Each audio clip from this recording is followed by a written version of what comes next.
Hello mga ka-Ami! Ako si Kyril, ang amin nyo, Ami! At kung nakikita nyo, nagbabatak si Myla at Lopez sa pag-review dahil ang Group 1 at Group 2 ang magre-report ngayon at Group 2 sila at Group 1 naman ako. Kaya nagbabatak rin ako para mabatak mamaya. At hindi ko alam, magka-grupo pala kami ni Daniel Padilla, Group 1, at siya na ang nagre-report. Kinakabahan ako dyan kaya ginamit ko ang inhaler ko, kalahating inhaler, kalahating banyos, dahil manananggal siya at hindi ko alam ang tag-alon ng banyos, basta banyos na yun. At ang sunod na nagre-report ay ang dalawang Bes, si Bes Gading at si Bes Vivero. At kinakabahan na dyan si Roseanne kasi siya na ang next na magre-report. At sabi ko, wag siya kabahan kasi hindi ko rin alam ang gagawin ko. Hindi na ako mapakala dyan kasi ako na ang next na magre-report pagkatapos ni Roseanne. Ako na yung last reporter at hindi ko alam ang pinagsasabi ko dyan. Basta yun na yun guys, mahal ko siya.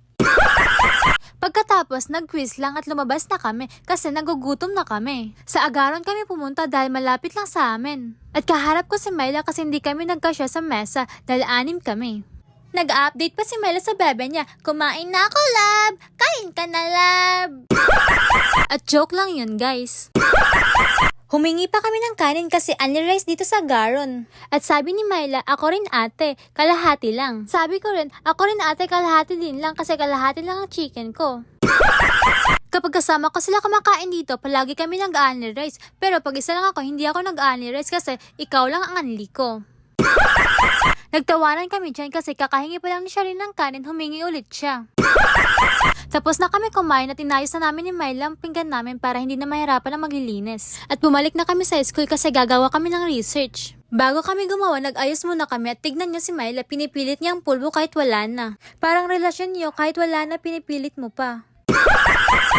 Joke lang yun guys. At ngayon, inaasar ko dyan si Sharina kasi may star na siya. Dati si Rosa lang may star, ngayon siya na ang may star.